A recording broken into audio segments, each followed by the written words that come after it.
This is Ian Cameron for Sportsbook Review, and I'm taking a look at your MLB overnight lines for Friday, July 29th. We're going to talk two games on the Friday slate. Let's start with the Cincinnati Reds taking on the San Diego Padres. And how about the hot swinging San Diego Padres? Yeah, kid you not. They are absolutely hitting the baseball at a much better clip than I'm sure anybody anticipated they would at any point this season. All of a sudden they've got guys like Alex Dickerson, Schimpf. We know about Kemp and Myers, how good they've been hitting for this team. But now all of a sudden they've got a little bit of a deeper lineup because they've all of a sudden had an insurgence and an infusion of other players inserted into this lineup to really give it a boost. And as a result, San Diego remains a more potent offensive team and a stronger over team than a lot of people anticipate. And I think they can get their offense going here against Brandon Finnegan of the Cincinnati Reds, who's going to be making the start in this game. Finnegan's been pounded. He's been on a downward spiral now for quite some time. He's allowed 21 runs in his last 17.1 innings of work, and he faces a tough matchup here because San Diego, their lineup, been much better offensively all season against lefties. I've mentioned it many times before. They're fifth in Major League Baseball in team OPS against southpaws. So a very good lineup against the left-handed side. I think that's going to continue here for this Padres lineup to have some pretty good at-bats and good production here against the struggling lefty for the Cincinnati Reds, Brandon Finnegan. On the flip side, Edwin Jackson on the mound for the San Diego Padres. It's hard to believe he's found his way back into a major league rotation once again. It really is. But he is walking a very fine line. I mean, you're going to look at his base numbers. 5 runs allowed in 12.1 innings over his first 2 starts since joining this Padres rotation, facing San Francisco and Washington in those 2 games. But boy, don't be fooled. Yeah, he muddled along. Yeah, he walked a tightrope and did somewhat okay. But you look at any advanced metric numbers, any peripheral statistics surrounding Edwin Jackson, and you're going to see that those numbers are extremely bad on paper. He's walked 8 batters in those first 2 starts, struck out just 5. That's not a good sign. Control a problem still for Jackson, even though it hasn't shown up yet in the number of runs he's allowed. He has a 4.30 ERA this season, but you look then at the FIP, XFIP, and Sierra numbers.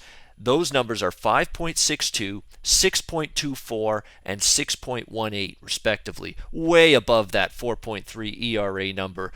This guy is not going to be able to keep any sort of reasonable pitching level going in the long term, as far as I'm concerned. He's still the same old mediocre, same old can't trust you further than I can throw you, Edwin Jackson, and I think he's going to get hit hard here by the Cincinnati Reds. A Reds lineup that's really been swinging the ball very well as of late. They've scored 54 runs in their last 9 games combined. They really hit pretty well against San Francisco in the last series, and even got a win over Madison Bumgarner as a huge underdog in very impressive fashion. So I think Cincinnati's bat's going to be able to come alive here against Edwin Jackson. Both bullpens not very reliable, not very trustworthy, so we should be able to get some late runs too.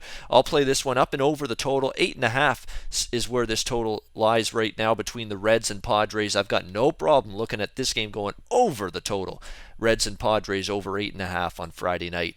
Next game that we're going to talk about, Boston Red Sox starting a very long road trip against the LA Angels, and they limp into this road trip having been swept at home by the Detroit Tigers earlier this week at Fenway Park. Really disappointing sweep to go into this road trip where they're facing the Angels, Seattle, and then back to LA to face the Dodgers to wrap up this road trip in an interleague series. So big road trip coming up for Boston.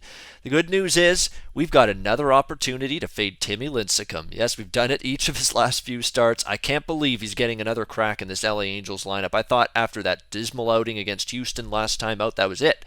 That was it. Finito, Tostitos for Tim Lincecum in this Angels rotation. But it hasn't happened. He's going to get another crack at it. Barring a late substitution or late change, it looks like Tim Lincecum going to be on the mound here. And what can you say about how bad he's been? He's been absolutely horrendous. 30 runs allowed in his last 24 innings.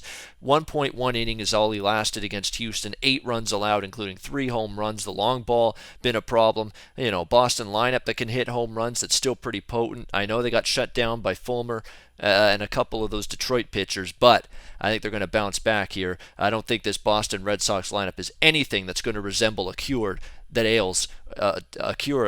what ails Tim Lincecum, that is for sure. I think he's going to be in tough once again here. He just doesn't throw hard enough from a velocity standpoint, just doesn't have enough good quality out pitches at this stage of his career to get major league hitters out. He's going to struggle here, I think. On the flip side, we've got Rick Porcello on the mound for the Red Sox. He's been very good, 2.25 ERA last 3 starts, in good form right now. That being said, he does have some struggles in the past against the LA Angels. Specifically last year, Angels scored 10 runs on 11 hits in 9.1 innings over a pair of starts by Porcello against the LA Angels. So it's a little bit concerning.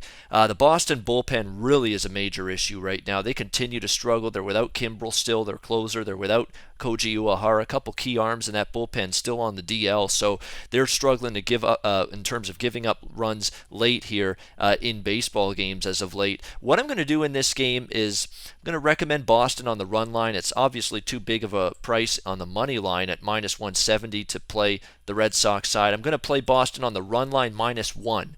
Now, some books don't offer run line at -1.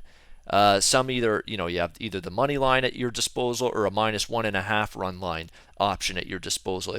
If the book that you bet at does not have Boston run line -1 available, what I would do is put half of your bet on the money line, half of your bet on the -1.5 run line. That's essentially the same thing as putting an entire bet on Boston -1. So if it doesn't have the -1 run line available to you, split it up between the money line and run line. But I'm going to be looking at -1. I have access to Pinnacle. You can do run line bets at -1 there with the Boston Red Sox. That's exactly what I'm going to be doing. And I'll also look to bet this game over the total, 9.5.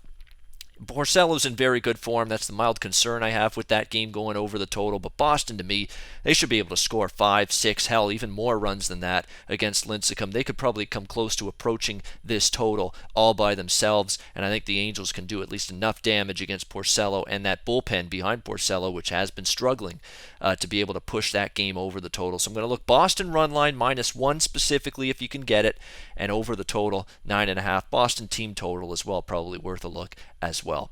All right, that's going to wrap up my look at MLB overnight lines for the games on Friday, July 29th. I'm sports handicapper Ian Cameron for Sportsbook Review. Until next time. Always on the go? Bet365 has one of the top mobile platforms in today's market. Sign up today and don't let your busy life keep you out of the game.